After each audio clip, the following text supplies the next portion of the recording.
শরীর খুব একটা ভালো ছিল না, তবে হাজব্যান্ডের রিকোয়েস্টে আর মেয়েদের জন্য একটু দুর্গা ঠাকুর দেখতে বেরিয়েছিলাম। আর ঠাকুর দেখতে বেরোবো সেটার জন্য চিন্তা করছিলাম যে যদি পথে শরীর খারাপ হয়, তবে সেরকম কিছু হয়নি। আর সাথে গিয়েছিল আমার জায়ের ছেলে। তবে কি জানো, তোমাদের সঙ্গে অনেক দিন কথা বলিনি।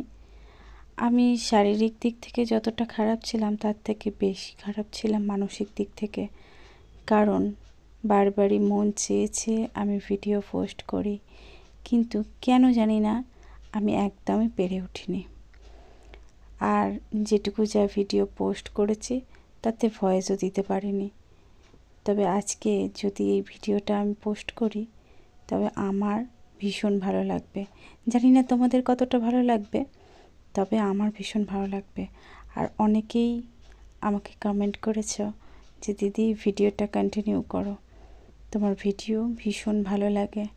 তাদেরকে বলছি তোমাদেরকে অসংখ্য ধন্যবাদ যে আমার ভিডিও ভালো লাগার জন্য আর এতদিন পরেও আমাকে মনে রাখার জন্য।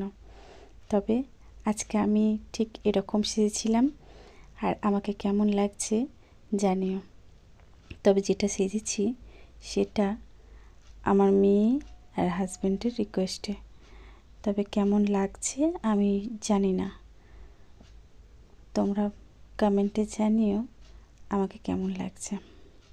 শরীরটা কিছুটা সুস্থ থাকলেও মন সত্যিই আমার একদমই ভালো ছিল না। তো তোমরা হয়তো নেগেটিভ কমেন্ট করতেই পারো যে মন যখন ভালো ছিল না এত সাজুগুজু করার দরকার কি। কিন্তু কিছু সময় কিছু পরিস্থিতি আসে যখন মন না ভালো থাকলেও পারিপার্শ্বিক সমস্যা সমাধানের জন্য নিজেকে পরিবর্তন করতেই হয়। আর আমিও ব্যতিক্রম কেন, আমিও সেই জন্য চেষ্টা করলাম যে মেয়েদের জন্য হলেও সুন্দর করে একটু সাজুগুজু করে নিজেকে পরিপাটি করে নিয়ে বের হয়। তো সেই মতো বের হওয়া। আর এই যে প্যান্ডেলগুলো হপিং করেছি, ভীষণ সুন্দর সুন্দর প্যান্ডেল। তবে খুব ভয় পাচ্ছিলাম পাছে যদি বৃষ্টি হয়, তবে বৃষ্টি সেরকম হয়নি। মেয়ে দোলনা দোলল, আর এদিকে ওরা কিছু খাবার খেয়ে নিল। তবে আমি বাইরের খাবার কিছুই খাইনি, কারণ শরীর অসুস্থ হওয়ার ভয়ে।